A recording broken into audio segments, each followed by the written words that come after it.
Hello, Stitchers. Welcome to Stitch Please, the official podcast of Black Women Stitch, the sewing group where Black Lives Matter. I'm your host, Lisa Woolfork. I'm a fourth-generation sewing enthusiast with more than 20 years of sewing experience. I am looking forward to today's conversation, so sit back, relax, and get ready to get your stitch together.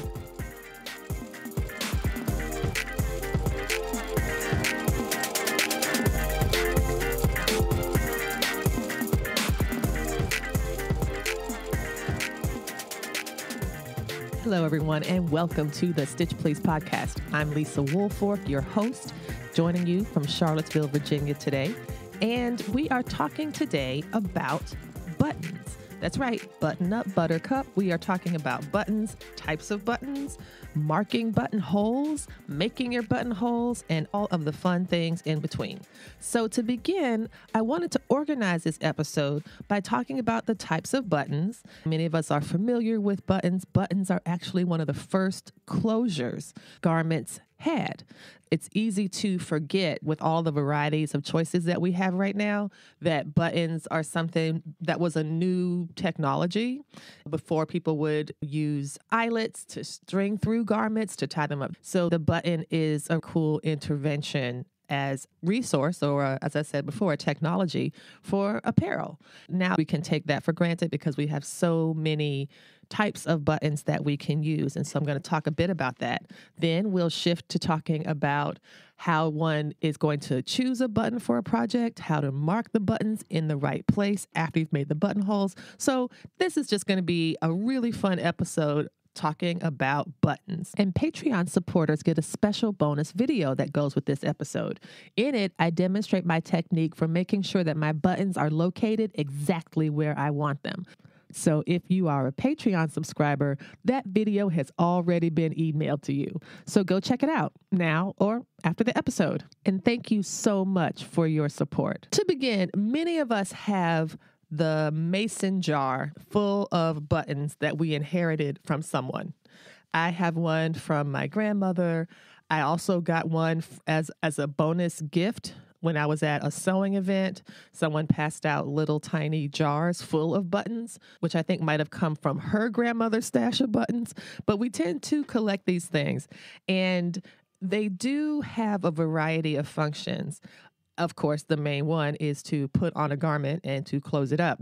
But there's so many ways that you can do this and different techniques. I wanted to talk first about the types of buttons.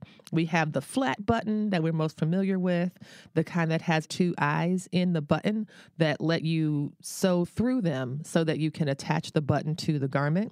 And there is the shank button, which unlike the flat button, has a protrusion at the bottom. So that requires you to stitch it by hand. It has two eyes, one on either side of the shank. In order to attach a shank button, you take your threaded needle and you pull it parallel through the shank, through the two eyes that it has on either side. I've used those with a curved needle in order to attach it to a coat. The shank is a stronger button, I believe, than a flat button. And that's why you see them a lot in coats and outerwear, because you want the type of elasticity or some movement in that button. You want it to have some space behind it. If you imagine yourself having a lovely cashmere or wool coat that you've made, that's going to be really thick at the button placket area.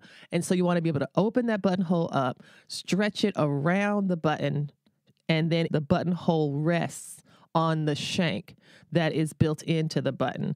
And it's possible, of course, to use a flat button on a coat or a jacket. It just has to be pretty large. And when you're stitching your button on, you'll probably want to build in a thread shank that you don't want it to be so tightly, flatly attached to your garment that it breaks rather than stretches or bends when you need to, close your coat up. We also have jeans buttons, and these are not attached by thread. They're attached by hardware. So if you imagine the jeans button is like flat on the top, and then it has a little cylinder at the bottom. That cylinder is designed to respond to the nail when the nail is inserted into it. And it's also designed to respond well to layers of fabric being between the shaft or the shank of the jeans button and the nail that's used to hold it together. So it's like you're putting together a weird sandwich. You have your jeans button, then you have the waistband that you've made that, of course, is going to be very sturdy. You will have interfaced that. It's 2 layers of denim at least, and it's looking really nice. It's been top stitched and pressed. You puncture a hole in that garment. You affix the button top on the outside, and then behind it, that's when you shove the nail in and just gently hammer it home. Those are also useful for bag making as well. I've seen some nice installations of jeans buttons on handbags and other bags and backpacks because it's such a strong button and the nail allow it to hold while also giving while also providing the space for the garment, for the flap, for the front of the jeans to move and stretch as you're going throughout the day. When I first started sewing, I thought that the best thing to do was to put your button on, especially a flat button, on as tightly as possible. I didn't want it to move. I wanted it to be so tight on there like it was appliqued on. But what I learned then was that it made it really difficult to button anything I ever made because the buttons didn't move. They have to move a little bit. It's as if your buttons need to have ease. Your buttons need to have some ease in order to be actually functional. But when I first started, I thought, oh no, I don't want my buttons to pop off. I got to make sure I stitch this on good. And I stitched it on really good, so well that it was practically unusable. So that was something that I realized not too late. I realized it in good enough time that your buttons need to have a little bit of ease and a little bit of movement. And we can see how that works for flat buttons because as you attach them, you're often leaving a little bit of ease, a little bit of wiggle room. You don't want it to fall off or be hanging off, but you also don't want it to be sewn on so tightly that it doesn't do the job it's supposed to do, which is to accommodate a buttonhole working around it and holding it together and doing that job. If it's too flat on there, it will simply not work and you'll be frustrated that you did such a beautiful job stitching it on by hand and you have to take it all out and start over. We know that there's lots of different types of materials from which buttons are made. There's bone, wood, leather, resin, plastic, pearl, and more, like way more. But one of the things that I always look for is a way to make my garments look special. And I'm going to tell you just a short story about a time that I was looking at some buttons. I'd gone to a shop in New York City in the fashion district. And there's lots of shops that specialize in nothing but buttons or nothing but zippers. It's very exciting to walk through those shops. I went to the shop where all they sold was zippers, and I had never seen such a variety of zippers in all my days. The same was true for the button shops. And I remember this vividly. It was just a few years ago. I had made a black and white coat that I loved. I still do. It had red trim around the collar and cuffs. It was this like really interesting sleeve detail that was pleated at the wrist, and it was just adorable. It's still cute. And I wanted to switch out the buttons for it. I had one set of buttons that I'd bought. Both of the buttons were red. I had one set of buttons that was fine, but I think some of them started to fall off, or I just started to not like them as much. So I said, let me try a different set of buttons. And so I found this perfect button. When I tell you it was perfect, it was perfect. It was leather and red, and it was, I'm not sure of the finish, but the reason I wanted it was because it looked exactly like a pair of Tory Burch flats that I had in red, almost like it's not crocodile, but it's some type of animal type print, not made from actual animal, but animal style print on the shoe. And the buttons looked identical. And so I said, I am interested in these buttons. I want to get some of these for my coat. And I added up how many I needed. I think it was maybe seven buttons for this coat. And then I asked how much they were.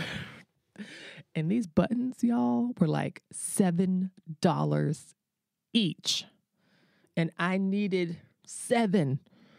So I was like, ugh, I don't know. I don't think so. Let me go. We would visit my family in Manhattan like maybe once or twice a year. More if we could drive up. Things, of course, are different now in 2021 when I'm telling this story. But this was a time when sometimes if I had a long weekend, I could just get on the train. The tickets weren't very expensive to take the Amtrak. And so I really enjoyed doing that as a bit of a break.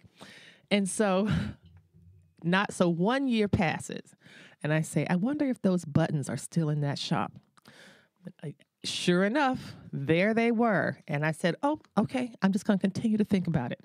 Another year passes. And I was like, Lisa, you are going to have to make a decision. Are you going to get these buttons or not? And after 2 years of deliberation, I finally bought the buttons because it took me that long. It took me 2 years to convince myself that it was worth it to spend $7 per button for this coat that I made and loved. And so I bought them. Eventually, I feel like between all the time I spent thinking about it and the years that passed and driving back and forth and all of that, I think that it had amortized over time that it's fine. Just get the doggone buttons for now. And the fact that they were still there, it was like they were waiting for me. So it all worked out in perfect timing, but it was pretty funny at the moment when I was deliberating, which I said was a 2-year process. Another way you can think about making a button really special and unique to your garment is covered buttons. Now, I've used several companies' products for this. I know Dritz makes a covered buttons. I believe I've had the most success with Maxilant brand. Again, no endorsement. I don't work for these people, but I'm just telling you my experience of the products that I have used. And one of the reasons that I love covered buttons is that it makes your garment utterly, completely unique. And I know we say this often in sewing, that even if person A, B, and C buy the same pattern and make the same garment, they will look different. And even if they use the same fabric and make it, they will still look different. But covering your buttons for a shirt or a dress is a really good way to make sure that your garment is irreproducible by someone else. And I say that because I really enjoy the process of the details that are involved in sewing. I really love good, clean sewing. I love this question of how particular can you make it? How do you put your signature on it? I was making a shirt for my husband, and I was working on his sleeve placket, and there was a detail in the fabric that I wanted to make sure was visible in the placket. And I was able to do that. And then I made a covered button for him to button the placket, and it replicated a small detail from the fabric design. And I think that's just so cool. Now, again, who's going to notice such a thing? It's just a nice little detail that is really fun to include in your garments. Another thing that I did recently was I made myself a dress, and I wanted to use a covered button for it. But I noticed that the way that the pattern was directionally oriented, I was not going to be able to get the look that I wanted from a small piece of the fabric. So what I did was I took 2 pieces of the fabric, made sure I fussy cut them so that when I sewed them, they would join together at a miter. And I made basically a covered button that was comprised of 2 pieces of fabric pressed flat in the middle and then wrapped around like you would the normal procedure for a covered button. And it just added, again, another layer of detail and richness to the project that might not be visible from the outset, but it doesn't need to be, because what it's doing is contributing to an overall look. And then the closer you get, the more detail. And just a tip for those who are using covered buttons, the instructions that they provide are quite good. They're totally fine. It's not a difficult process. But one thing I will recommend is that you use 2 layers of fabric. They say just to use 1. I'm suggesting that you use 2. And have them be an outside layer and an inside layer. The outside layer is the thing you're going to see from the outside. When you look at the button face on, you'll see that. But I'll also suggest that you cut another piece the exact same size as the button itself. And this is why, because most of the covered buttons are silver and rather shiny, that shine will glow through your fabric. You might not think it does, but you can absolutely see it because the fabric on the outside is stretched taut in order to be attached. And so it's stretching it out. And when you stretch those fibers, in many fabrics that I've used, because the weave of the fabric is distorted, it just allows for more of the weft of the fabric to be visible. And through that weft, you can see the button underneath. So to avoid that, just use 2 layers or a white interfacing or a dark interfacing. And I think that is such a really special feature to have in a garment. There is one downside that I've discovered for covered buttons, especially on menswear, is that when I would take my husband's shirts to the dry cleaners, or when he would take them to the dry cleaners, they would charge him the blouse price. Because the buttons are special, they have to be treated differently in the dry cleaning process. So at least that's what the dry cleaners told us. We also have to acknowledge that it's incredibly sexist that men can get their shirts cleaned for a flat rate of $2 to $4 maybe, but women, it takes longer and it costs more. So that's just a little bit of a social justice issue for us to consider as we move into a brighter 2021. We're going to take a quick break, but when we get back, we're going to talk about moving through the buttonhole installation process, marking your buttonholes and making your buttonholes. That's our next step coming up after the break. Stay tuned.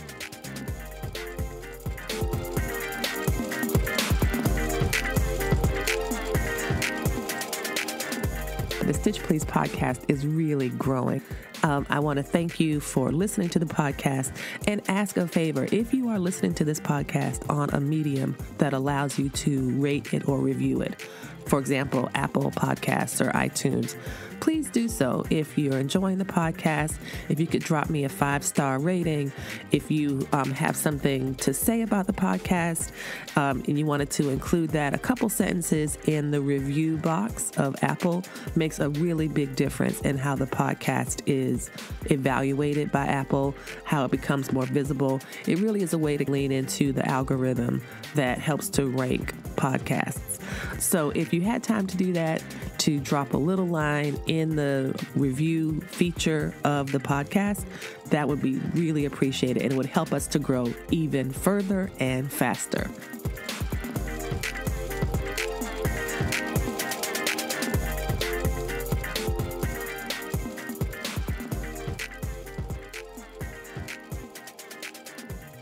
Hello, everybody. Welcome back. You are listening to the Stitch Please podcast. We are the official podcast of Black Women Stitch, the sewing group where Black Lives Matter.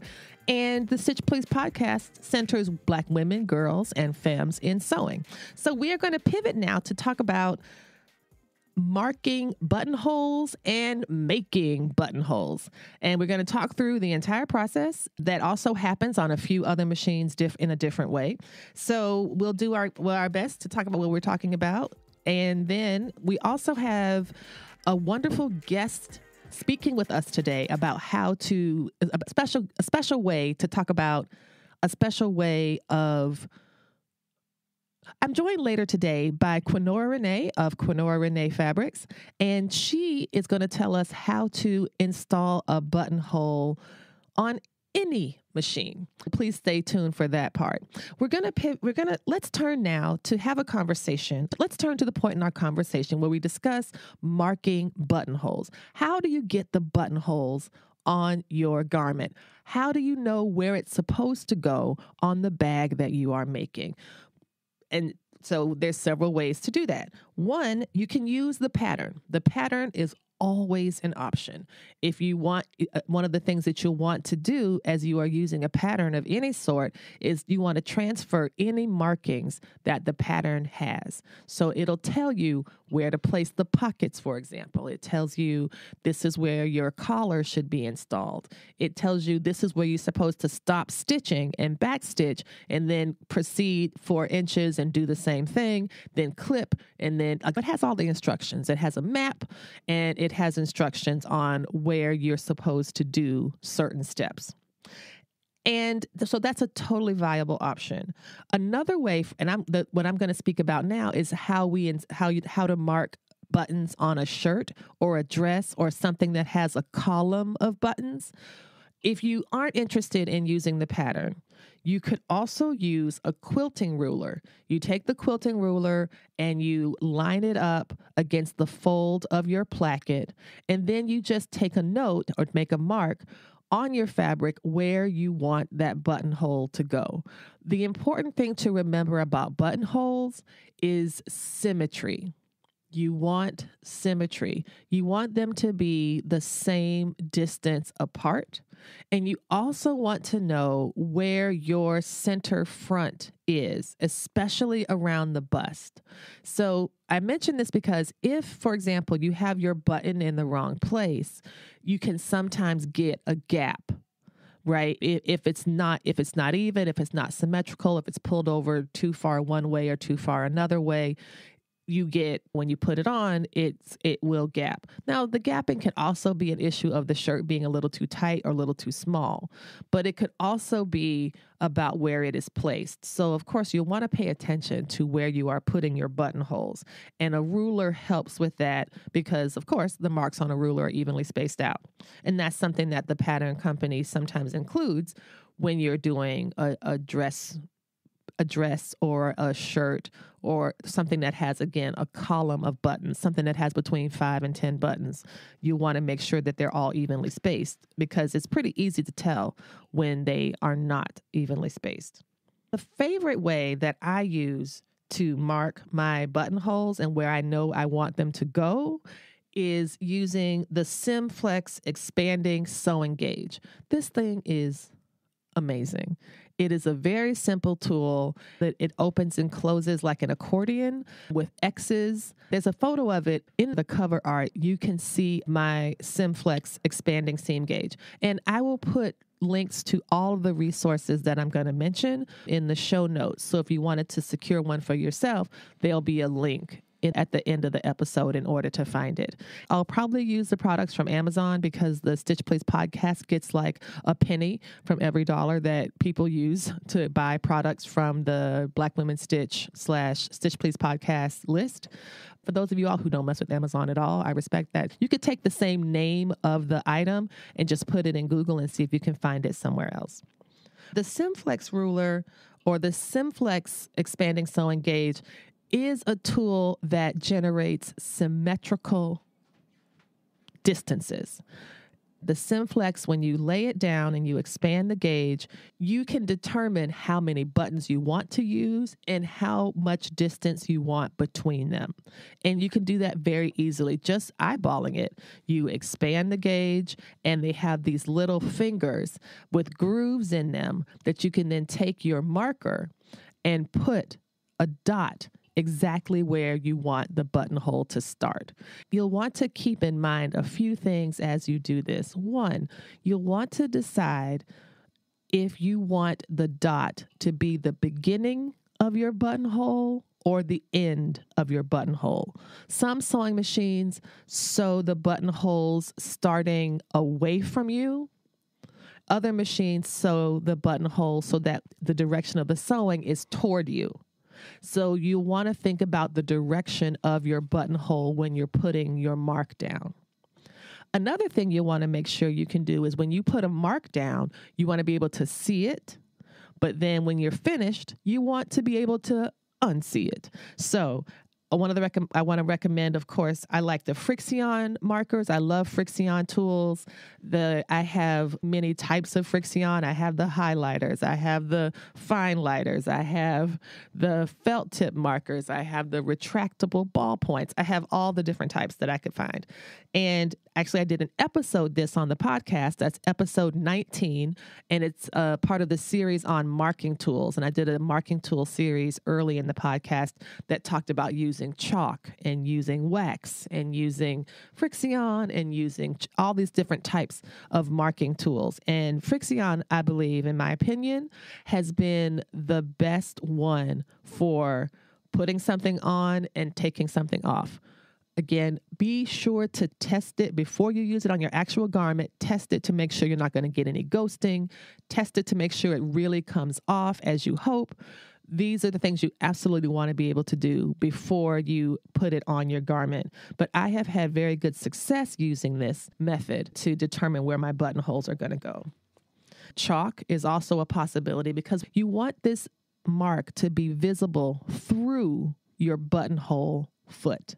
When you put the buttonhole foot on your sewing machine, you want to be able to see what you're doing, and you want to be sure that your needle begins in the spot that you marked.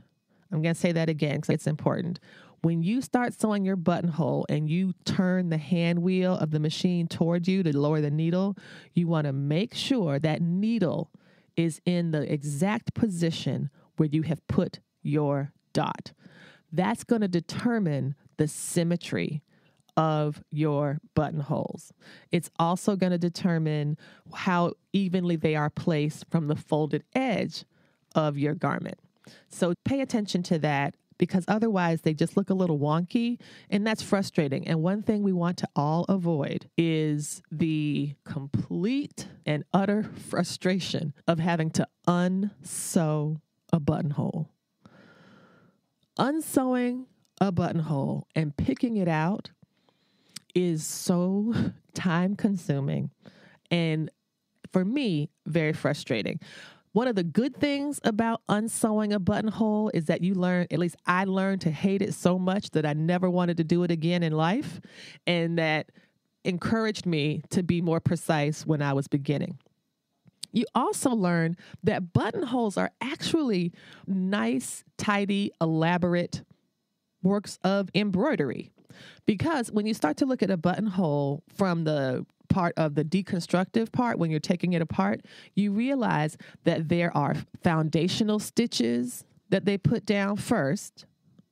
And then there's the fill stitches that they put on top, that they're locked in, that they're sturdy, and that they are very difficult to unravel by themselves. The understitching in the buttonhole that helped the rest of the stitches reside on top in a very strong fashion.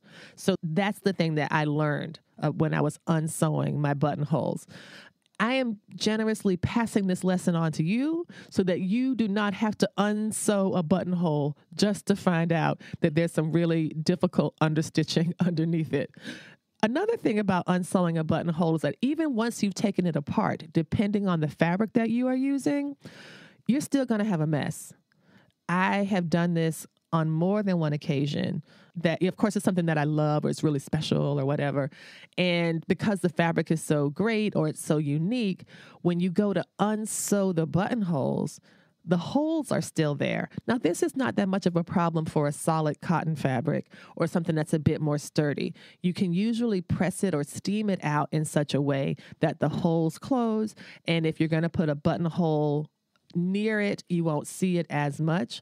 But there are some times when you're sewing, like I was making a raincoat out of laminated cotton, is quite fun if you have a Teflon foot and if you never make any mistakes. Of course, I'm a person, so I made mistakes, and I wore that mistake. I wore it everywhere. I still wear that coat, mistakes and all.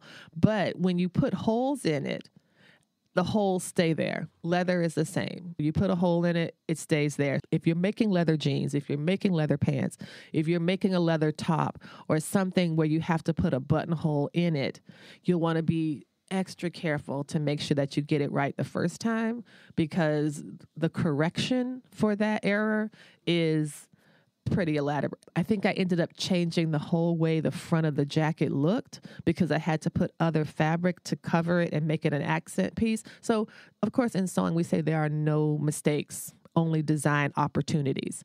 And I had quite a few design opportunities with all those buttonholes I messed up back in the day before I started to become more confident at them and more sure of myself to say, hey, I want it to go here, and that's where it's going to go, and it won't go anywhere else. And then it's fine. But you have to get started with that practice by making a few errors.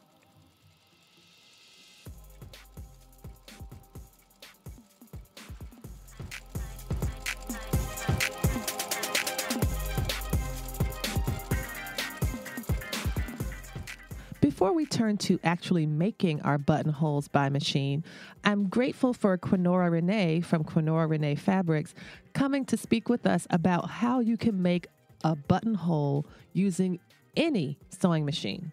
This is how you can do this manually without using a buttonhole foot or a buttonhole attachment or anything like that. I really appreciate Quinora speaking with us about this, because it's true that there are so many different ways that different machines sew buttonholes. And if you happen to have a machine right now that does not have a buttonhole foot on it, you can still make machine buttonholes. So Quinora is going to tell us about how to do that.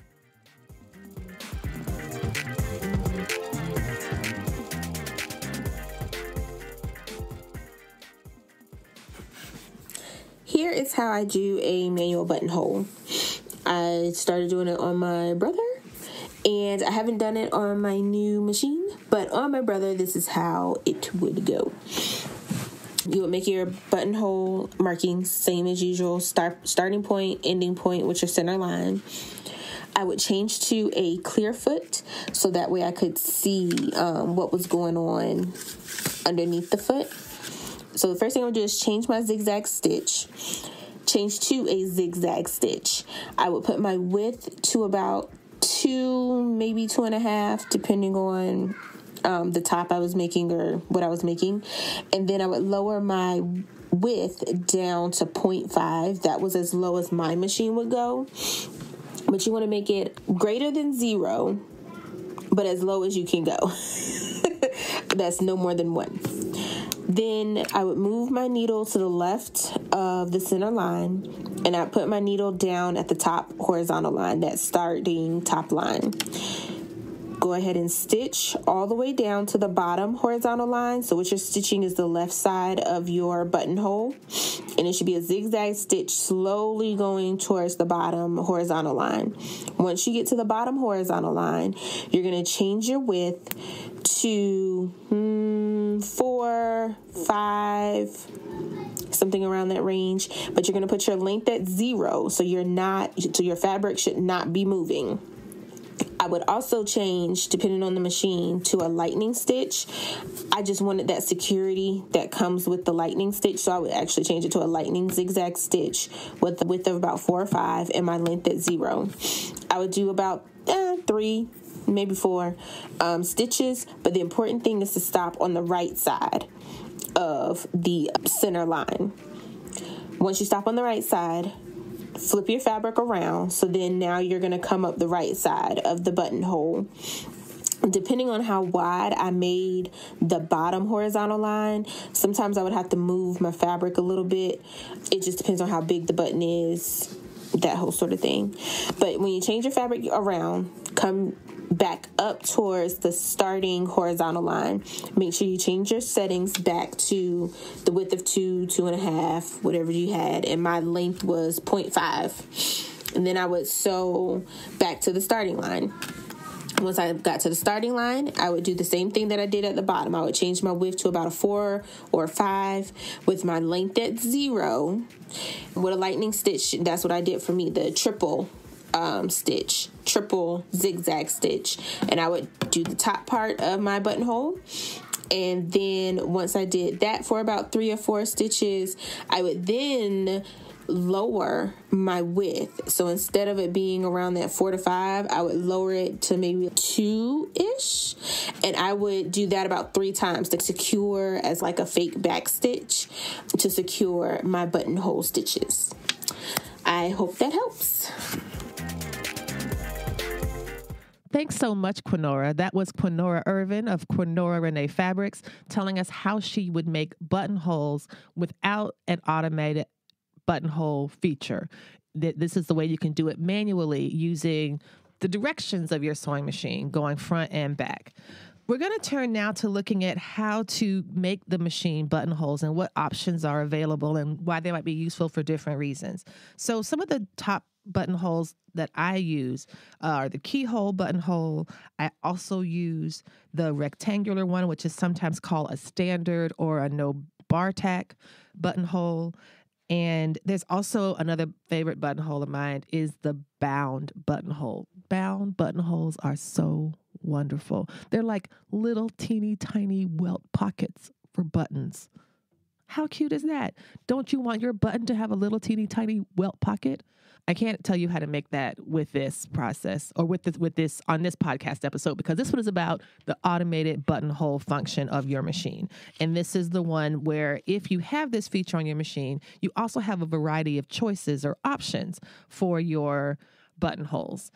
Even this, if your machine has embroidery capability, there are ways to either purchase buttonhole designs, or your machine, again, depending on the kind of sewing / embroidery or just embroidery machine that you have, might already come with some buttonhole designs built in. Those are so cute.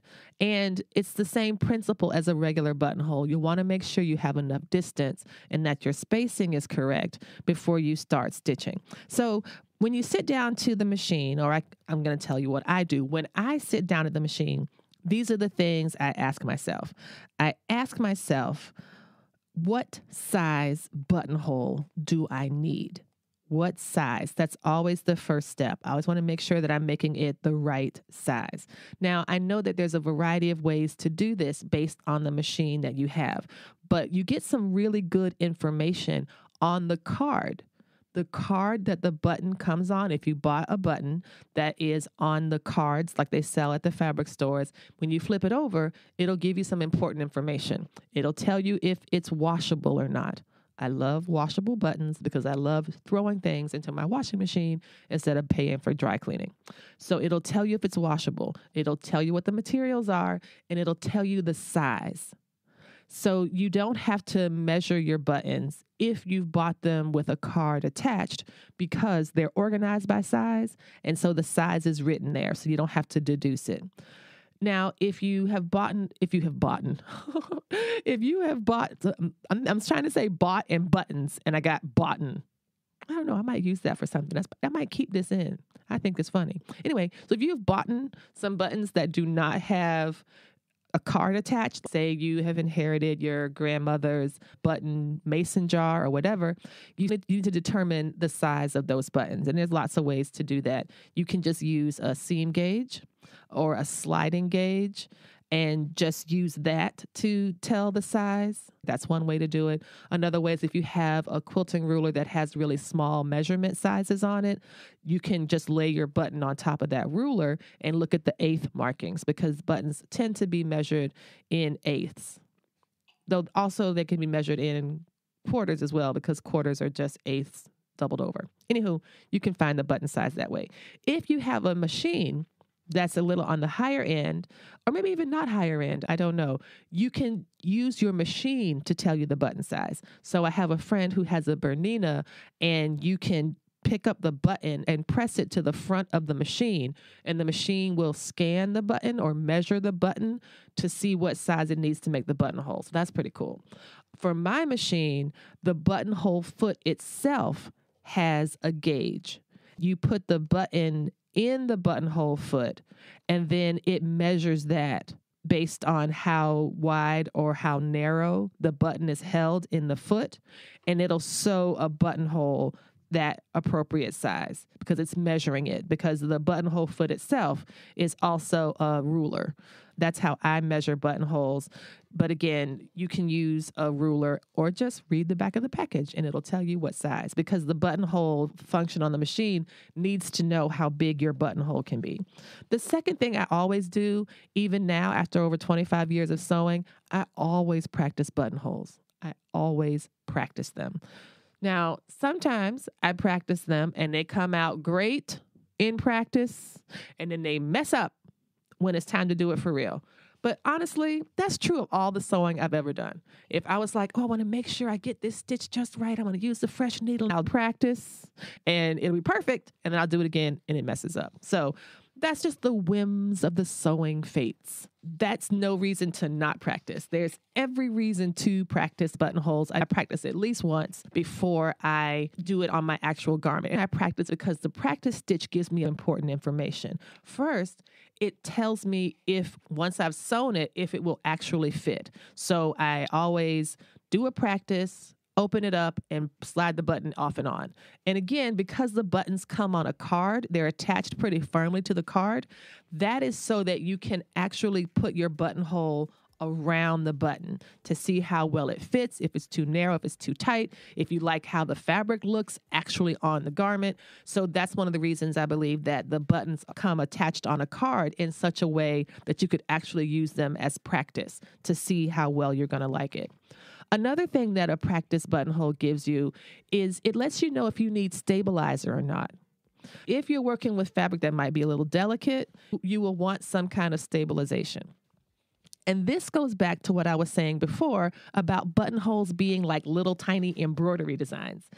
Because they are very dense, they are very concentrated, and as a result, all of that weight and tension from the thread pulling, from the understitching, from the satin stitches, the small, tight satin stitches that comprise a buttonhole, these are the reasons that you want to practice. Because in some fabrics, they could be overwhelming.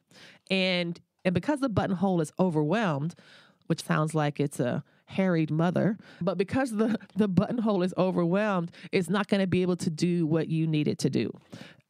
It will pull, it will snag, and your fabric won't look great. But there's a way to do that. And that's one of the reasons that embroiderers use stabilizer, because the fabric pretty often is never enough. The fabric is not enough on its own. It's very difficult, for example, to hoop some fabric and not put any stabilizer on the back or on the front. I'm sure it's possible, but you can get distortion and other things that can happen with machine embroidery if the fabric is not properly stabilized. So you'll want to properly stabilize your buttonholes too. The good news is if you are using your buttons and buttonholes on a garment such as a placket, a sleeve placket, or a shirt center front placket, or a dress placket for a column of buttons, you already have stabilizer in there because you've interfaced that placket, and that's 2 layers of the placket plus probably 2 layers of interfacing at a minimum. You should be in great shape to go ahead and sew the buttonholes. But the only way this is if you practice. Now, what if you practice and you discover that your buttonholes absolutely need stabilization? All you need to do is go stabilize them. So again, as I mentioned earlier, when you think about these as little tiny embroidery designs, you can understand now why when you look at some of your buttonholes, if you've used them on fabrics that haven't been stabilized, why they look messed up. So you've practiced and you're like, ugh, this is not what I like. Let me fix this. So here's a couple ways that you can stabilize. You can use tearaway, or you can use fusible. So sometimes if I need to stabilize the buttonhole at the bottom because I feel as though it's just grabbing there because that's where a lot of the tension is at the bottom of the stitch. It's underneath. And if you want to keep it from puckering, you can put something underneath it that you can then tear away easily. So they sell tearaway stabilizers at the fabric store. They're designed for embroidery. You can get them in small amounts. There's other things that people use to stabilize buttonholes that I have not tried. For example, I've not done this. I've heard that folks sometimes use paper towels. They use parchment paper, and someone else mentioned something else. Oh, the Glad Press and Seal, which is an alternative to regular cling film. And so I've heard of people using those products as embroidery and buttonhole stabilizers. I've not done it, so I can't recommend it. I'm just reporting what I've heard in case you wanted to try that. I have not. One thing I also wanted to add was there is another type of stabilizer, and I said fusible before, but it's not fusible. It actually disappears with heat. So in embroidery, you could have cutaway stabilizers, tearaway stabilizers, wash-away stabilizers, and iron-on or heat removable stabilizers. I forgot what the exact phrase is, but you iron it and the stabilizer dissolves. So those are other options that you can turn to embroidery stabilizers to help stabilize your buttonholes.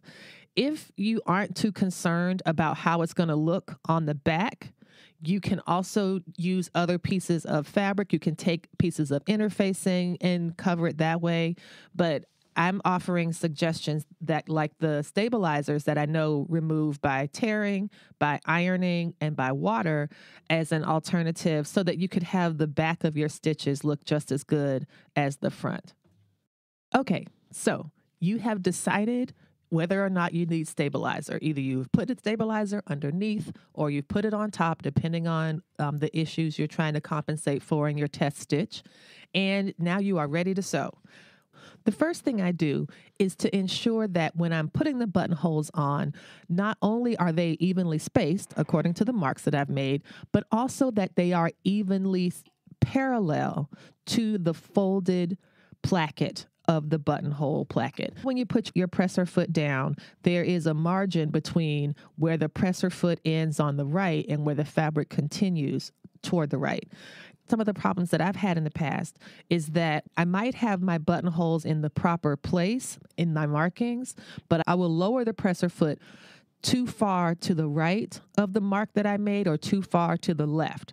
You want to make sure that you are always putting that in the exact same place where you've put your marks, because your marks should also be not just evenly symmetrical at the vertical, you also want them to be evenly symmetrical to the horizontal. You don't want your buttonholes to look like an assortment of windows lit up in a tall building. You want them to be an even column, like Tetris. You want it to be an even column and not like some two spaces to the right, some two spaces to the left. And one way that I do that is to either put a mark on my sewing machine. As I mentioned before in an episode on sewing with stickers, I use stacks of painter's tape as a seam guide. I will take my seam guide out and I will affix it to the bed of the sewing machine. And that way I know I will always put the fold of the fabric right there. And I'm able to follow from one place to the other at the vertical. And I also know that the horizontal is evenly spaced because of the marks that I made. Another way that I do it is if I don't add the seam gauge to the bed of the machine, I'll just make sure that my foot is positioned in the same place every time. And that can sometimes be accomplished by just looking at the seam guides that are already on the machine. So if you don't want to go through the extra step of building the seam guide made with tape that I mentioned in a previous episode, I think I forgot the number, but it's the Sewing with Stickers episode. I'll put it in the show notes so in case you want to look at it. That could be another example of how to keep the symmetry going. For me, when working with buttonholes and buttons, the thing that makes a garment look not quite as polished as it could be is the haphazard placement of buttons and buttonholes. So you're ready to go. You've got your marks. You've put your presser foot in the right place. You have lowered your presser foot. You have turned the hand wheel towards you, and now you're ready. You know what direction to watch. And all you need to do is just keep your fingers feeding the fabric. You don't have to do anything. All you're doing is monitoring it and making sure it doesn't veer off its lane. You don't have to do anything. All you have to do is just keep it in place and watch the feed dogs and the sewing machine foot do its job. That's one of the benefits of an automatic buttonhole foot, is that it will do it for you and all you have to do is watch. Ideally, if you're either doing the method that I'm describing here, using whatever built-in capacity your machine has, you're doing that and it's going fine. You're either pressing the button or lowering the presser foot or however you're going to do it. Or you're using Quinora Renee's method of the manual buttonhole, so you have complete control over it. And that is something that I think is important. There have been a few times when I've had buttons that were far too large to be used in the automatic buttonhole. If I have a button that's 2 or 3 inches across, there's no way the machine is going to be able to stitch that buttonhole automatically. I had to do it manually, and it was exactly as Quinora described. And the benefit of it is that it could be exactly what I needed, and that I had complete control over how the stitches went. Now, before I turn to the last step in our buttonhole process, which is cutting the buttonholes, I want to give a shout out to the Tipsy Pincushion, who in episode 40 of the Stitch Please podcast, that episode is called Buy All the Machines, because she likes to buy all the machines. And she has a designated buttonhole machine. And this thing not only sews the buttonhole in 10 seconds flat, it also cuts it. It's fantastic. So if you go back and listen to the Stitch Please podcast episode 40, you will hear Tipsy Pincushion talking about her machine. You can find her on Instagram and see the buttonhole machine in action. The final step, you've gotten your buttonholes. Now you're ready to go to the next step, which is cutting the buttonholes. That's the next and final step. And you want to take caution with this because you don't want to cut through the buttonhole. Before I cut any buttonholes, I put fray check on the back. I sometimes do it on the front, but fray check, although it is washable, it'll wash out stains, quote unquote, of first application. If the person I'm giving it to wants to wear the shirt right away, I wouldn't want the little residue from the fray check showing on the front of the shirt. So I use fray check or fray block, I think is the actual one that I have. It's a liquid that keeps fabrics from raveling. I put a bit of fray check on the back of the garment, run it along the entire buttonhole. I like this because when I cut my buttonholes, I don't want the loose strings to be dangling from the cut.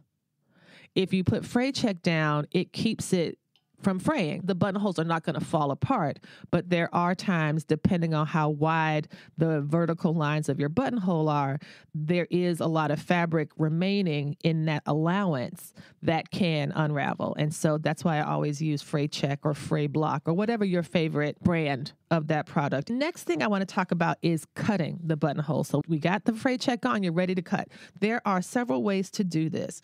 The way I learned is the way that I absolutely do not recommend using your seam ripper. You can use your seam ripper to cut buttonholes. That's why I believe it has that little blade in the middle of the seam ripper. But I urge caution because it can be tough to put the needle of the seam ripper into the buttonhole. Sometimes people force it, or sometimes I can speak of myself. I have forced it. And when I force it, it rips so fast through the buttonhole that it cuts the bar tacks at the end. Now, there is a way to prevent this.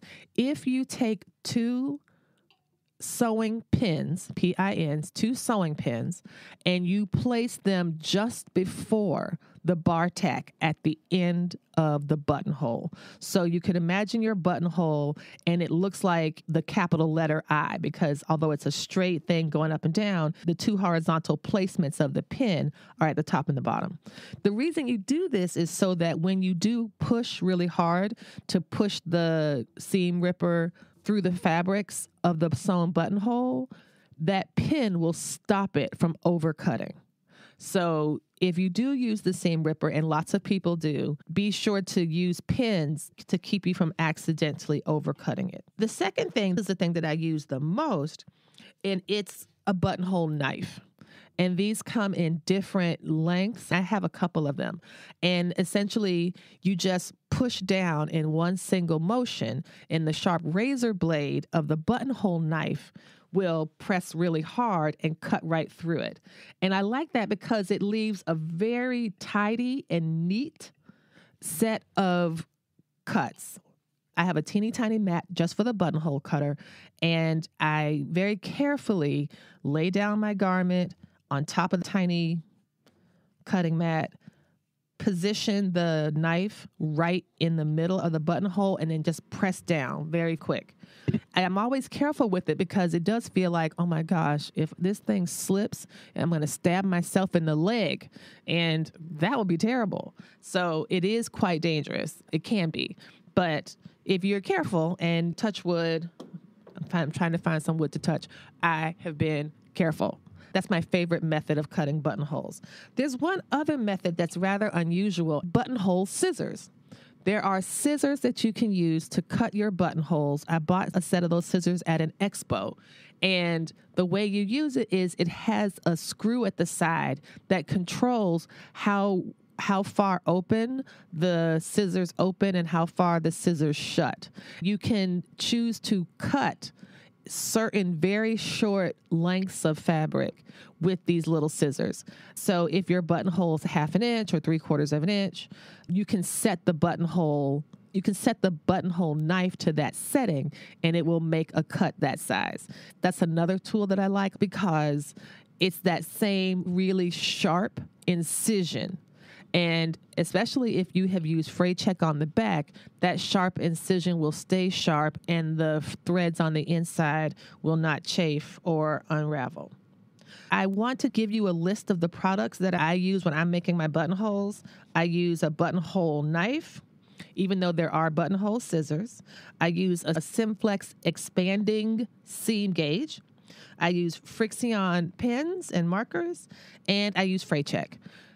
I also use stabilizers when that is necessary, but most of the garments that I sew that require buttons already have interfacing and stabilization, so the buttonholes are set up for success when sewing on that fabric.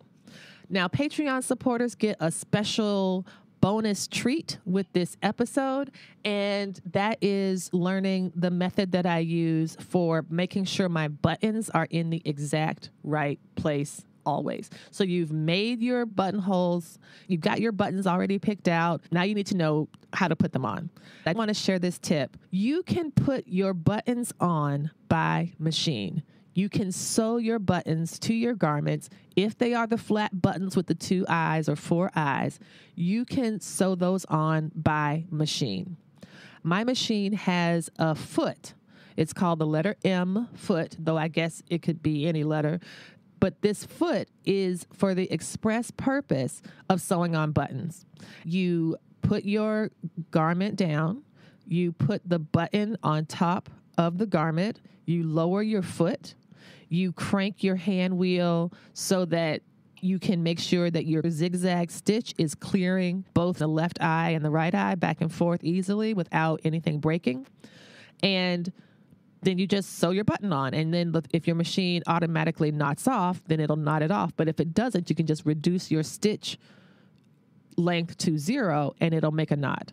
Now, what do you do if you don't have a machine that has a button foot? That ain't no problem. That ain't no problem either, because all you need to do is take off your sewing machine foot, lower the shank of the sewing machine, just as I just described, putting your fabric down, putting your button down. You lower your presser foot with no foot on it, just the shank, lower that down, and that will hold your button in place. Then you use your zigzag stitch set at 0 after you've tested it to make sure that the zigzag clears both sides. And you can do it the same way. Just you set your width to whatever the width of the eyes of the button are. And when you're finished and want to tie it off, just sew in place with a stitch length of 0, and that will make a knot. And one last bonus tip to tell you. If you want to make sure your buttons don't move, sometimes you put a button on and you get ready to sew it either by hand or by machine and it shifts around. That ain't no problem, because you can use a glue stick. I have a glue stick that's designed for sewing. It's a sew line or something like that. I can just stick the buttons on with that glue stick and then come back later and they'll still be on there. Once you've sewn it, the buttons aren't permanently stuck on there. They're just holding on temporarily, and then the glue washes out. That product has worked well for me. Now, if you don't want to go all that trouble, I know that people have had good success using other glue sticks, like the kind you can get for school. I just wanted to tell you about the one that I had success with, but try and see what works for you. Okay, I think I got through all the topics on my list. Who knew that I could talk so long about doggone buttons? But thank y'all so much for listening, and come back next week and we'll help you get your stitch together. Bye-bye.